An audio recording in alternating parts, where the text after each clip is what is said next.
you very much. Thank you for turning up. My name's Cockram, Roger Cockram. I'm from Devon. I did leave for education and so on, and I love to go back, and I live there in very beautiful surroundings in North Devon. But this is a kind of story. And as it says on the title there, the sea, from the sea to the land and back again, there's a narrative that's fairly straightforward, but along the way, I hope you see evidence of it in the work. We'll get to that towards the end. But first of all, I want to show you a story. It says that the subtitle is From the Sea to the Land and Back Again, because although I was in school and went and queued up back in the dim and distant days, and they said, what do you want to study at A-level, Cockram? I said, art, not surprising, English literature, and French, sir. And they looked down the list, and the man said, no, zoology, botany, chemistry. Next. That was my total career's advice, I have to say. And those, hopefully things have improved, I hope. But nevertheless, I quite enjoyed all sorts of different subjects. And so I pursued whatever and got the best I could out of it. So I think if I press this button, there we go. As it says here, I started adult life as a marine ecologist. That's me with the crawfish. Who is that handsome young thing there? I think that society puts us in those boxes. We'll come back to that generally. Observation, imagination, more important or as important as knowledge, said Einstein, and I certainly agree with him. I don't like the idea that somebody is one thing in life and their minds are closed, or they say they have no ability to think in any other. The most rigorous, hard-nosed scientist gets up every morning and makes a decision about what clothes to put on, what the hair will look like. We make creative decisions all the time. We may not be consciously aware of them so much, but we do. Anyway, I pursued life as a scientist. I did a degree. My first degree was in zoology. I did a postgraduate in marine ecology. And I worked as a scientist studying the distribution of tiny creatures around the south of England so that their distribution would give us an indication of pollution before it even began to happen that we could measure. So that was my job for a while. It was constantly being harried, and my boss was constantly being squeezed for money. Research monies are not something that are easily available to people. And I just, in the end, when 4 o'clock one morning, counting worms on the seabed in Portsmouth Harbour in 30 feet of water, I made a decision. I think I could do something else. So I took up this hobby. Terrible pots, vaguely meant to be like Hans Koper's pots, if you've heard of him. He's no longer with us. They did tend to fall over. I took up pottery as a hobby. Many reasons eventually changed direction in life. And I was very lucky to be the last person that Mick Casson, the great Michael Casson, chose for Harrow College. And my life changed, thank goodness, as I say. I moved back to North Devon. This won't last long. Little cottage where the pottery at the back was bigger than the cottage. I then bought a big old farm, sold off nearly all the land, and I had lots of workshop space. And built a huge wood-firing kiln. Now, wood-firing, because I was interested then in country pots. This is where the land comes in, as it were, if you see what I'm saying. I was interested in country pots. This is the 1970s, brown pots and brown kitchens. Do you know, perhaps one or two of you might remember. And I made big bread bins. I made all sorts of things, tankards and casseroles and so on. Certainly it took me 34 hours to fire that on my own with wood. And believe you me, after 34 hours, looking in at those cones waiting for them to go, it was very tiring. A young man's game, as I say now, especially on my own. There's the inside of the kiln. It was 6 feet high inside the packing space, and it took a while. It took me a day to pack it. I remember having an order for country tankards from Hewlett-Packard, the computer company, who wanted to give them to clients. I had a month to make 1,000. Those were the days when you could throw, if you could throw, and I churned these things out, and they filled the kiln more or less. There it is, filling up. So domestic pottery was the name of the game in those days. I did that first because obviously people can use things. Oops, back one. Just a hint, still country pots, look. Just a hint of something decorative and personally creative, if you like. That's using glaze, an ordinary base glaze, but with a trailer. Normally a trailer is a slip trailer, as they say. And you would trail for this undercoat slip and put glaze on top. Whereas that's actually trailed with the glaze. As long as you get the thickness right, it seems to work okay. That's a 5-gallon jar. We're talking about country pots, wine and cider. I can't imagine people ever wanting one nowadays, but I used to make them quite a lot. So this was my life. I was a country potter. I'd put all of my earlier life behind me, so I thought. Pitchers. They're called pitchers, incidentally. Low belly, high handle, meant for carrying water traditionally out to the fields. A jug in Elizabethan times was a little vessel with a low handle for on the table. We don't have that distinction anymore, do we, in our language? But the Pilgrim Fathers did when they took it across to America. And now I get Americans into my gallery saying, I'll have one of your pitchers, please. Then I moved, and my life changed for various reasons. And I moved to another house nearer the coast, but I moved there because it had, terrible photograph, but it had a 90-foot, 2-story empty barn with commercial usage.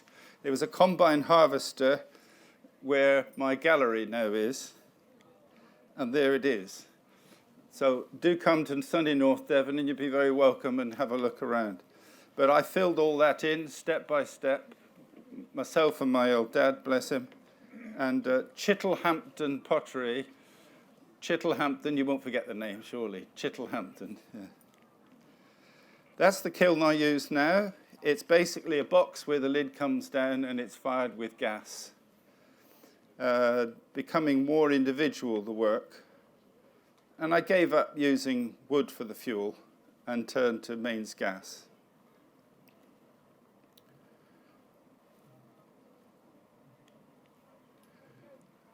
That's me looking into the kiln, because when I get to over 1,000 degrees, I slightly starve the kiln of oxygen. And what that does is called reduction or reducing, and it means that the gases, in order to try and complete the combustion process, they suck oxygen out of the oxides. So, very simple, rust is made up, strictly speaking, is ferric oxide, Fe2O3, oxygen. If you suck some of that oxygen away, you end up with something like FeO. So you've changed the nature of the oxide, and you've changed the color. So reducing or reduction process is a device for changing the colors as well as other things to do with the fluxing and the melting. But it changes the colors. Reduction happens at increasingly higher temperatures. So I increase the reduction gradually as I go from about 1,000 up to cone 11. Now, what temperature is that, Roger? Well, cone 11 depends on how fast you get there, what the temperature is. It's roughly speaking 1,320, but it might not be, because if I go very fast, in other words, on the graph, if I shoot the kiln up, I'd probably burst all the pots, but I would have to go to a higher temperature still to get the glaze to melt. Conversely, if I was ridiculous the other way and took 4 days to do it, the glaze would melt at a much lower temperature because the time was more. Do you see what I mean? It's a double action, time and temperature and together. And a very clever man called Mr. Seeger invented little pyrometric cones that look like white fingers, and you can put them in front of the spy, and a certain number cone will melt given the right conditions and time and temperature. So I fire to cone 11, and then it doesn't matter how long that it takes, or it doesn't matter how high the temperature is. If I fire to cone 11, it's taken care of that. That's telling me what the glazes will do. Does that make sense? Somebody speak. Yes. Thank you. Yes. I do a lot of folk singing, and I sometimes say, do interact, do answer back. I'll come among you and sing the chorus. Anyway, please join in. Right, so there's the technical bit of that over. So I moved to a house that was nearer the coast, and here is the coast. This is Saunton, or is it Croyd? Croyd, in North Devon. Beautiful beaches with rocky outcrops. You can see a bit of rocks there. And the rocks were what got me, as well as the sea at that time. I'm very lucky to live there. I feel it. It's just to the west, northwest of Exmoor. But lots of rock pools, because in rock pools, there's lots of life and colour. And whatever wonderful coloured pots you'll see today around, it ain't nothing on this. It's fantastic colours if you know where to look and how to look for it. It's harping back to my previous life, isn't it? Suddenly, I discovered something that I'd done that was relevant. So this is some years ago. I made a big bowl, 75 centimetres. I'm not stretching it, am I? Is that 75? I think so, maybe. Big bowl with seaweed around, crabs climbing out, all kinds of things of that nature happening. Very figurative. At that stage, I was nervous to get away from that. I thought the figurative thing, the wonderful life I could find, was really important, and I worked on it in that way. So sometimes there were lobsters, sometimes there were octopuses. That's the plural of octopus, I was told the other day. And sometimes fishes, etc. Look at those colours. Beautiful, subtle sea green, blues and whites. Just look at the pots on the end, just briefly. It means, remember these colours for later, it says. So I'm still doing a lot of diving, which I'd done as a scientist. This was out just off Lundy Island in about 30 feet of water. And I was just swimming along very gently with my aqualung, and a complete shoal just came right around me, through me. I was just a log in the way as far as they were concerned. Amazing moment. I've never felt anything like it. It was just kind of, woo. Then, oh, this is wonderful. Fantastic. They just swam right past me, no problem at all. I was just in their way slightly. And that was a big pot I did there. That was in stoneware. So I threw the pot and then drew and then cut. All kinds of processes going on. I put the scales on with a little tool. It must have taken me half a day just to put the scales on. And then dried it very, very slowly and then started painting. I sold that pot, and on the way back from the show where I sold it, the engine blew up in my car. So I had a few thousand in the bank for about 2 days. So the rock pools phase, shall we say, which isn't completely dead, to be honest, I still enjoy them, led to me to look to the water itself and the sea. So we've got surf, water, depth, colour, and then a mood as well. I'm sure you agree. You can have very calm, beautiful, settled water. You can have violent, stormy weather. I love to go to the storms, and I was telling somebody earlier this morning that the big pots I have on my stand seemed, in retrospect, to have come from stormy days. Power, what is man that they're mindful of him? I mean, we're nothing by comparison, this wonderful sense of power. And we're seeing it across the planet, aren't we, at the moment? So it led to me looking at the water itself. This was still in stoneware, but with lots of tiny sponges, and I'm trying to get a sense of the movement and the droplets and so on. I was even painting with platinum lusters. You can see little greyish lines there as well. But that's a pot about so big. Trying to catch the mood. I'm not trying to copy the surf, copy the sea. I'm trying to get the feeling it gives me almost. Do you see what I'm saying? That was a big bottle with the same idea, trying to get something that's a bit more stormy. I was trying to get a sense of movement then. But this period, which lasted for a short while, was still quite frustrating to me. I just didn't feel I was catching what I wanted to catch. So I tried porcelain, and my life changed again forever. No, the subtle colouring you can get because the background body is white makes all the difference for me. An absolute pig to throw.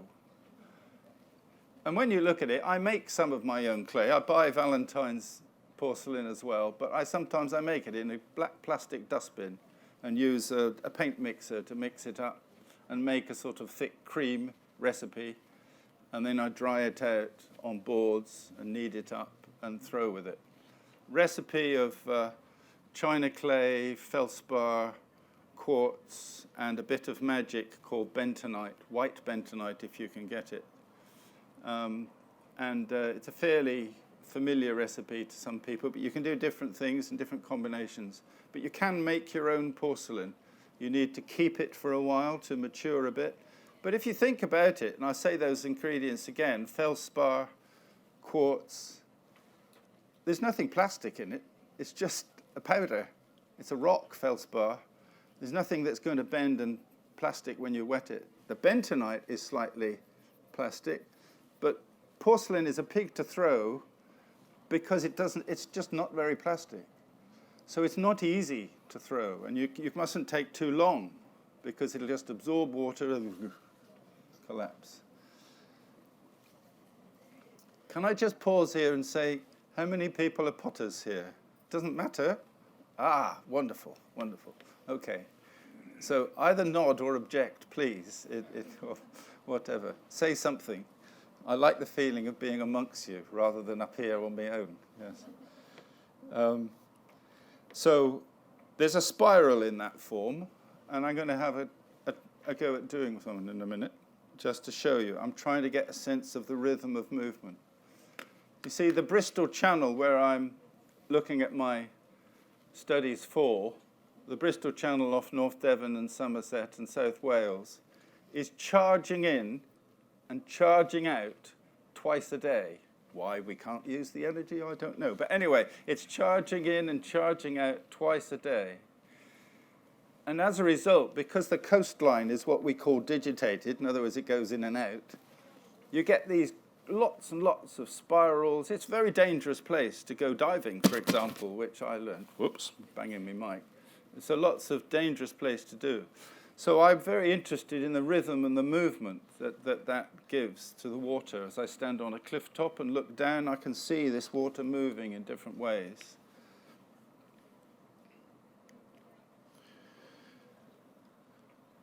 That's a copper-based extra glaze that I brushed on. And because I reduce the kiln, as I say, starve it of oxygen a bit, I get some copper. That pot is about a foot across, maybe slightly larger.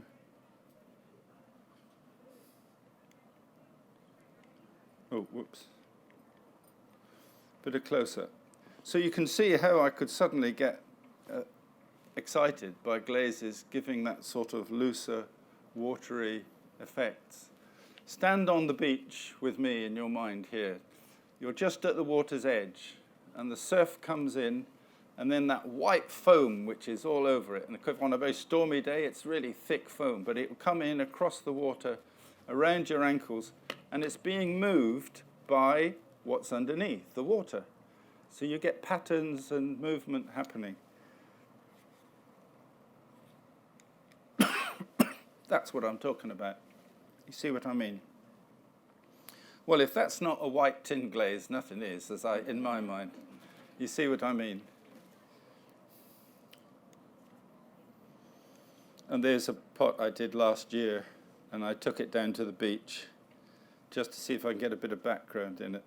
My view of this monitor is pretty dreadful, but can you... Oh, it's better than that way. Yeah. Can you see it all right? So what I'm doing here to get this effect is the whole thing is dipped in a base glaze, and it's got my Celadon recipe, which only comes out that soft blue-green if I reduce the kiln quite strongly, in fact. I suppose you could put a pigment, but there's really just the trace elements of iron that's in the raw materials. That's all it is. Celadon was loved by the Chinese because they were obsessed with jade, and they would make pots with Celadon because they were trying to copy jade.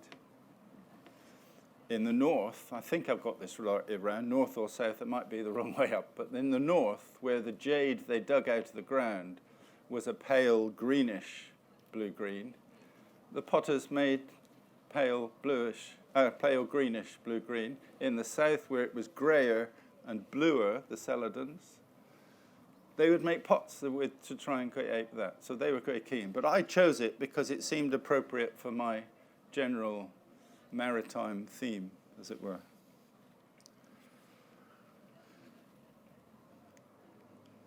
So this is one of the things that I might be able to do at the end of this, or I might not have time. So I just thought I'd whack this image in here.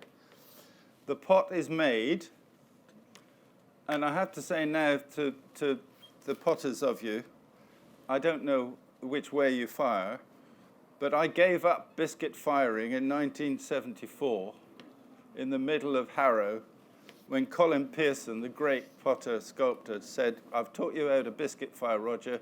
Now I'm going to teach you how to never bother to do it again." And I never have. I don't have a biscuit kiln. I've never biscuit fired a single pot. The only thing I've biscuit fired is the stamp.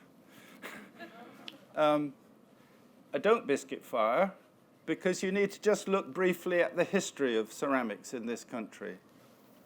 Biscuit firing, I'm generalizing a little bit because there's bound to be exceptions, but I'm generalizing. But really, biscuit firing was invented by the likes of Spode in the factories. As soon as the mass production came along, they needed Joe Bloggs and all his mates and cousins off the fields, into the factories, semi and unskilled labor. You hold this pot, you paint that leaf, I'll pass it to you, and you paint that leaf until we go down the line. Lots of people handling the pot, so they needed it to be half cooked. So it might be high biscuit or low biscuit, we can get into that later, but it doesn't matter. It was half cooked, and then they painted it, which made sense until they came to put the original glaze that they might have been using previously on, and it didn't fit because this had already done some shrinking. The pot had already done some shrinking, and the glaze had probably had ball clay in it, and it didn't fit. It would shrink off before it went in the kiln. So they got rid of the ball clay from the glaze recipe, and they put china clay in, which is why most glazes now have china clay in. Am I right or wrong? Oh dear. Most glazes have china clay. Basically, all I've done is put it back to what it should be. So I don't biscuit the pot. I glaze the inside when it's damp. I swill it round, pour it out. I wait for it to go bone dry. I dip the outside when it's bone dry, just as if it's a biscuit pot. Obviously, in a studio, I'm being careful, whereas I'm not handling it to 20 different people. But I did have to put the ball clay back, not just use the same recipe. What negatives are there? Well, The kiln firing takes a bit longer. I'd be foolish to go at the same rate as a glaze firing, wouldn't I? So I go a bit slower at the beginning. The firing takes a bit longer. But I make teapots, delicate teapots, whatever, all sorts of different things. If I can see an argument, and I've had the argument, from people who do, I don't know, delicate figurines with lots of limbs and interesting, extras attached. I'd probably learn to spray them or something. I don't know. I just have never biscuit fired. I've never done it. I would be interested to hear any other opinions about it, but that's what I believe. So I once fire. My base glaze has 2 or 3 fluxes in. It has 2 or 3 fluxes in, making up the same percentage that if I just had 1 flux in. So let's say my base glaze recipe had 30% flux, and the rest was made up of feldspar and clay and whatever. A very good tip for increasing the firing range of the pots you're firing is to make the same percentage up of more than 1 flux. So what do I have in mine? I have bone ash, I have whiting, calcium carbonate, Cliffs of Dover, I have talc. You see what I'm saying? So I make up the same percentage, otherwise you'd upset the whole balance of the glaze.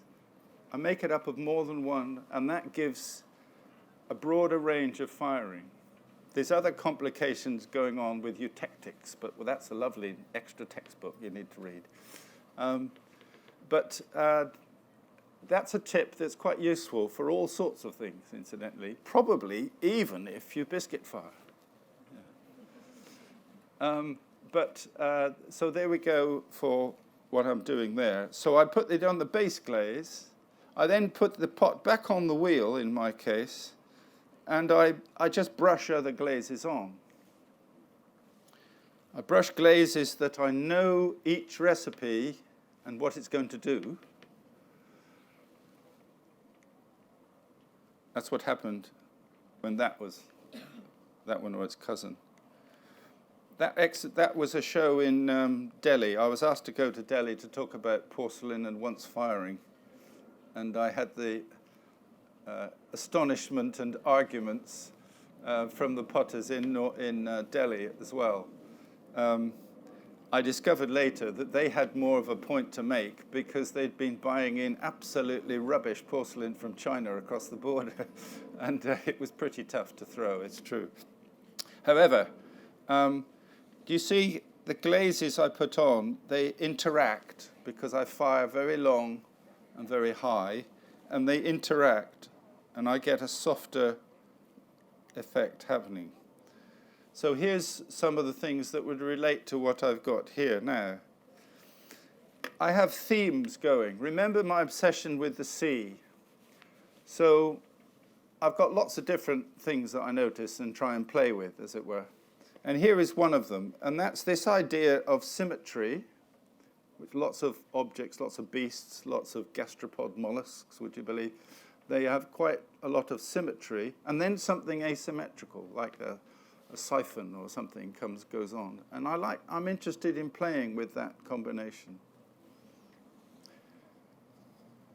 There's just a little reference. So that's a throne form with a slab, a soft slab neck there, and a little touch of detail.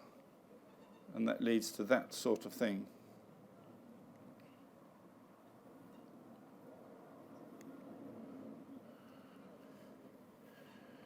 So here I was noticing a little waterfall that was running off the cliff at Hartland into the sea. And I've textured that surface. You can see that if you come to my stand just here next door, at the back, along the back there. And the glazes interact, and I'm trying to get a sense of movement and depth going there. Same idea, glazes interacting. Sense of depth I'm trying to play with. in the spring, I get quite excited in the spring because in the shallow rock pools in the spring, you get particular seaweeds growing in the rock pools, around the edge especially. There's one by the splendid name, you'll just love this name, it's Chondrus crispus. It's a red, crispy seaweed, but it's bright red. I thought, yes, you know. And so I came back and I started playing with glaze recipes here. You can buy red stain. I make mine in a slightly mysterious and quite dangerous way, I think, using cadmium and selenite and so on, and fritting it and so on, and various things like that. But I didn't say that. Yeah.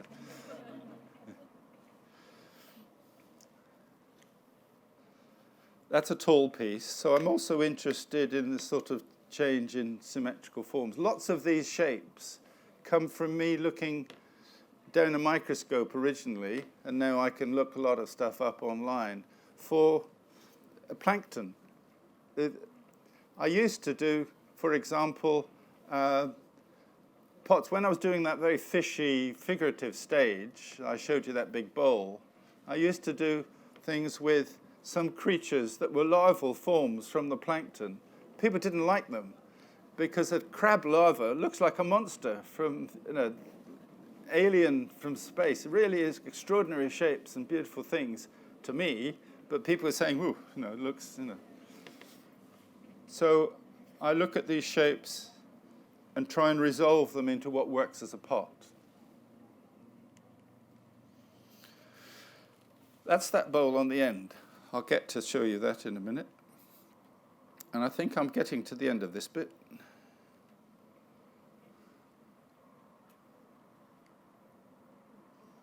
Here, my single wave. I'm very obsessed with big stormy days and big swirling wave forms. That's on a rounded form, of course. I've said that it's not very thing. I think we've just come into the end, and that's it. Yes, there we go. Yes. Well, thank you so far. What's the time?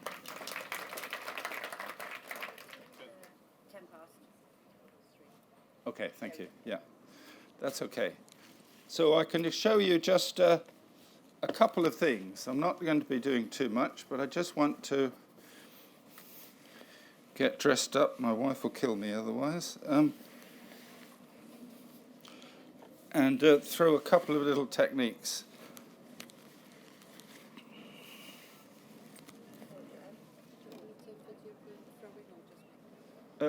Sorry?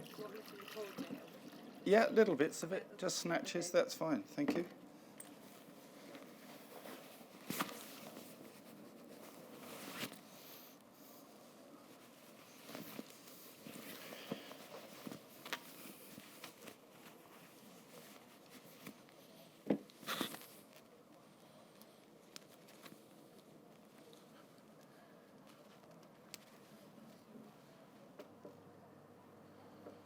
The wobbly wheel just makes it more exciting, I think. You know that thing they always say in circuses, or I used to say when I was a child, this trick may not work. Remember that? Yeah. Well, just hold that thought.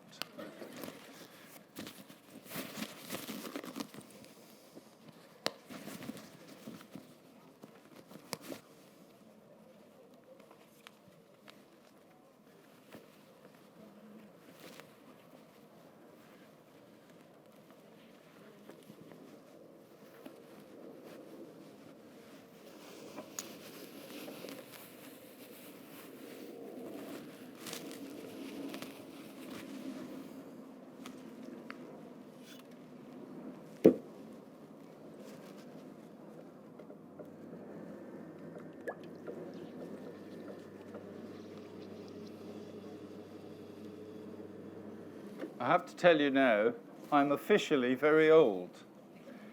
In that the doctor says, when I went along and say, look, doctor, I've got a little bit of a tremor in my left hand. And he said, yes, it's what comes with great age. So I'm 74. I know I only look 58, but there you go. So I might wobble a bit. It doesn't seem to have stopped me.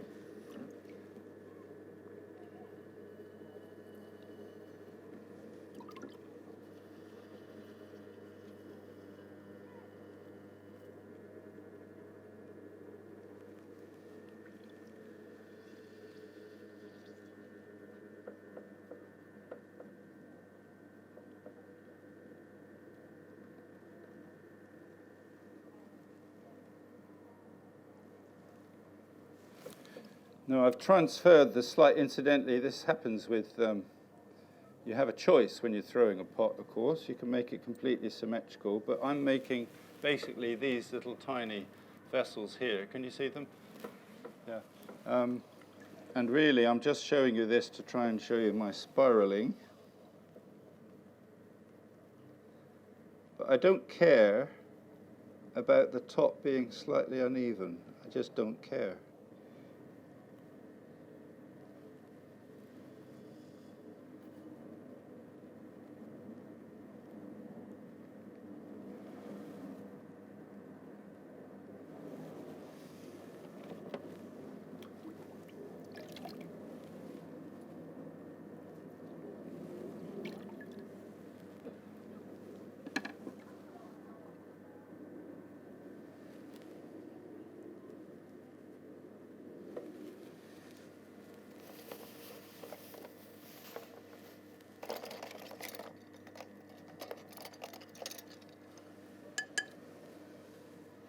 Lots of tools I make myself. I'm sure lots of you do as well.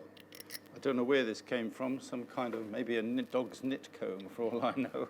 But it's really good for scoring and joining stuff. But metal kidneys I just can't find, so I can't make. So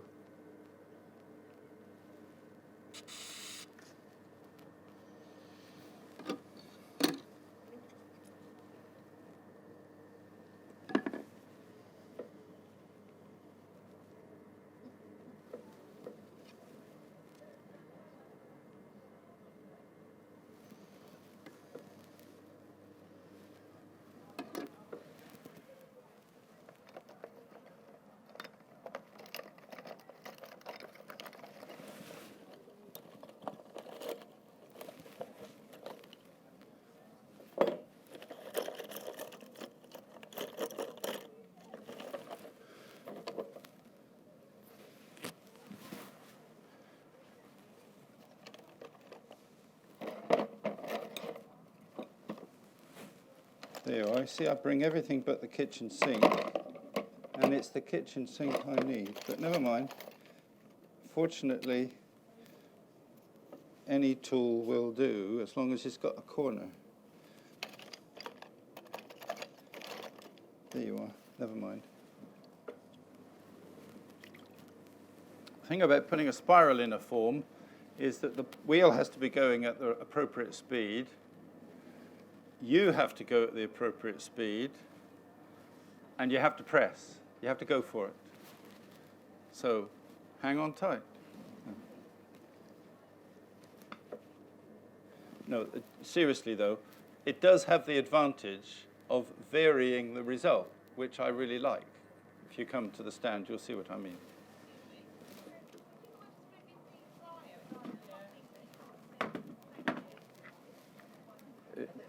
Isn't the technology picking this up? I should have put this wheel down there, or that would have wrecked all these guys, wouldn't it? Yeah.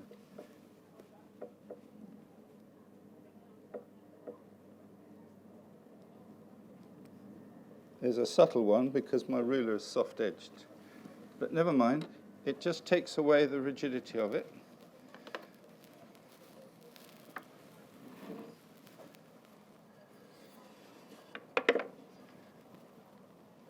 I would make these on bats, so don't take any notice of that bit.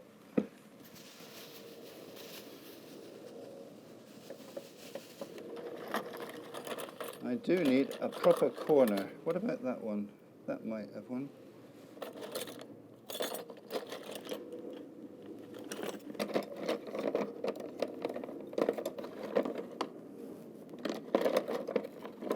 Ah, that'll do.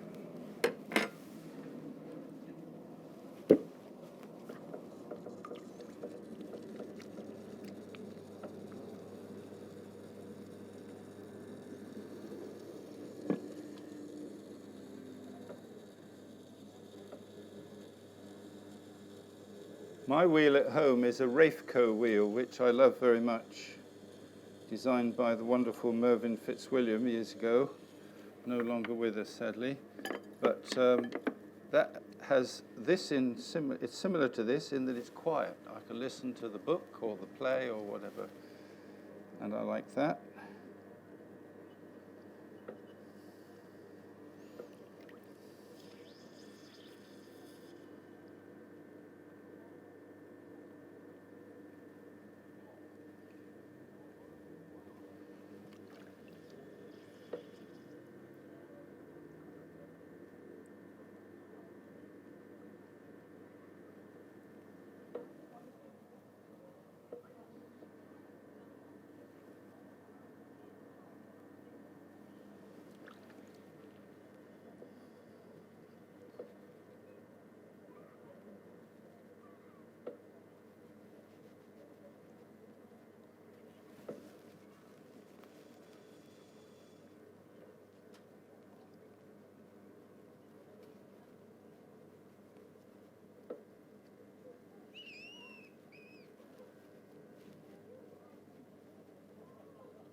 Hannah said they're filming this forever, so my tremor will be there forever.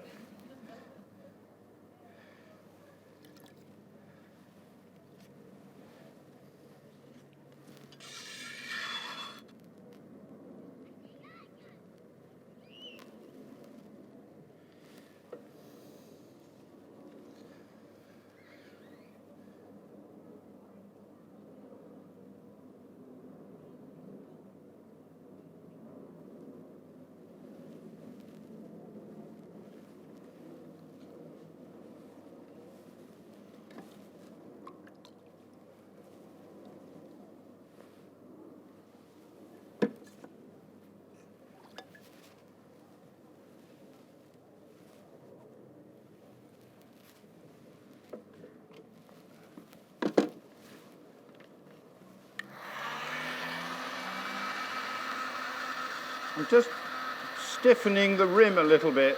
It'll just give a bit of strength to the bowl.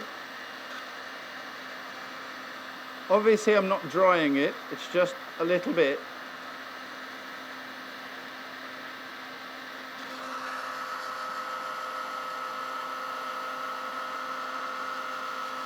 I thought I was being very brave when I started using a hairdryer.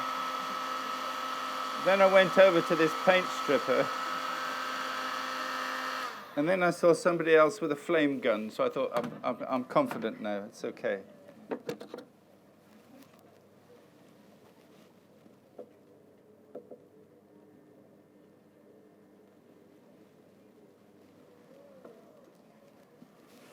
That's more like it, that's more like it. And then one more. Now, before I do one more larger one, it doesn't matter about these, we'll get rid of them. I have a slight change of obsession. We've got spiraling, and one of the things I've also been doing is looking at shells and cockles. And so that's what's led to, frankly, all these. If you know what a cockle shell looks like, you've got the bones of it in here. Obviously, I've taken it in the direction that I want. Does that make sense? So I turned that one into a little bottle. Frilly edge, cockle edge, got this bulbous, rounded shape. And that comes, one of the ways of imitating it is to throw an ordinary vessel like this, and then simply deform it. If I'd had time, and I deliberately brought more than I was going to need, I would put this now this way up on the wheel, lots of clay around it, cut through here, I've left it a bit thick at the bottom, and throw on. And I end up with this one. So out of something that led vaguely to this, or out of a seashell, I've taken it in this direction, this direction, ridiculous teapot direction, jug direction. So notice a particular shape or form, take it in the direction that you want. Going back to real life, I also make, and do come and have a look, I also make a range of domestic ware, but couldn't resist making a shell-like something or other. And here's my soup bowl. I've been making this since my daughter was of an age saying, "Go away, Daddy, I want to feed myself." She's now 40. Anyway, it works. Put your thumb across. We won a National Design Award with it. It's a really useful object. And I must make hundreds and hundreds every year. But anyway, shell-like form, cuddles, you get that feeling of intimacy, and it goes there. Now, I want to do one more thing. I don't think I'm going to have time, but I want to show you this. I'm particularly keen on trying to capture and interpret in my own way a particular moment I see at the coast and at the sea. And one day I was there, and it was relatively calm, it was peaceful, but there had been a storm. So the sea had this wonderful big swell at the rocks. You see what I mean? So I thought, I've got to be able to use that. It took me a long time. So if I look, you can't see it from there, but if I look on the diagonal here, I get this sense of the swell moving up and down around. And to do that, I have to make the bowl oval. And to make it oval is a pig. So I'm going to try very quickly, before I finish, to, yeah, 2 or 3 minutes, right, lovely. Yeah, okay. Okay, right. Yeah. So I made a bowl a couple of days ago, left it damp, but still raw. So bowl, normal bowl, you might say. Narrowish base, that's important. It won't do it otherwise, or it won't stay in it. And then let me come and do it here, perhaps. Or even here, sorry, even here, where I might make a mess.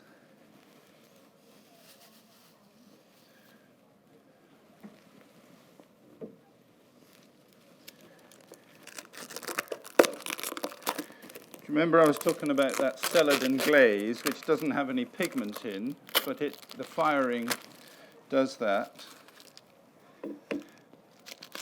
if I'm lucky. And here is a tub of the glaze, and it looks, I don't know if you can see it from there, from above. Yeah, it's just off-white glaze.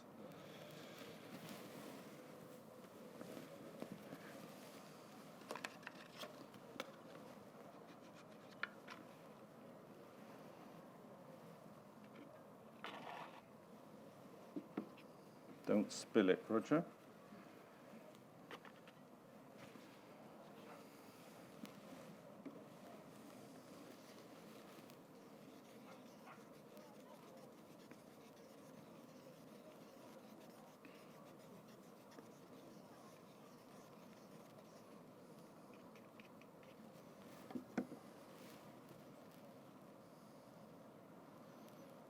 So I would normally glaze the pot at this stage when it's firm but damp.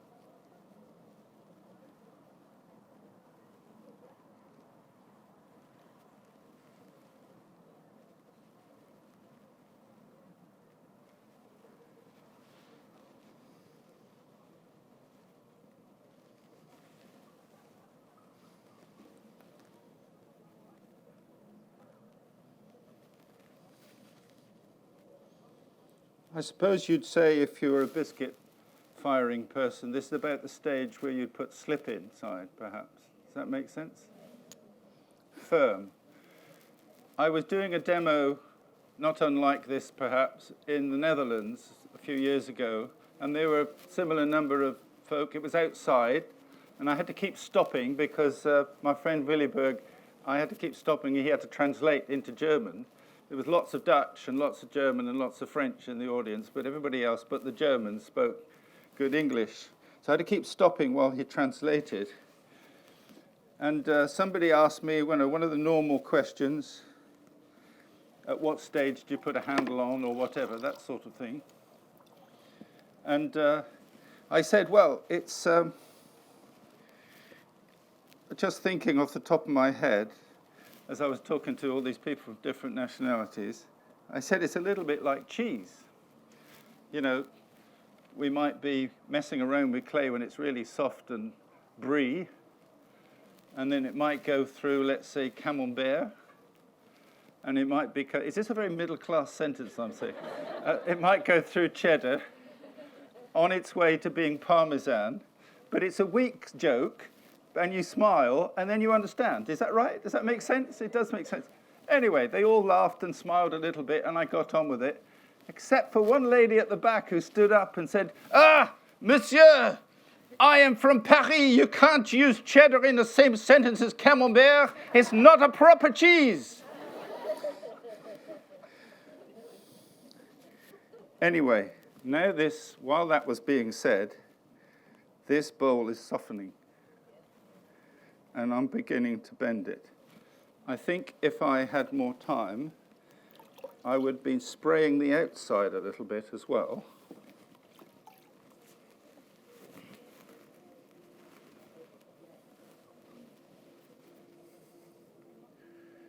It's going slowly. It's a matter of encouragement rather than brute force.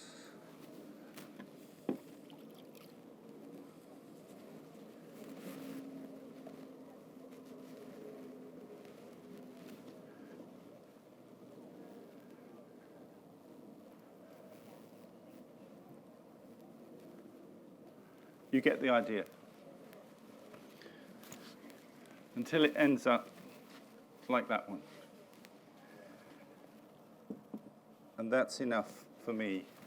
Thank you very much indeed.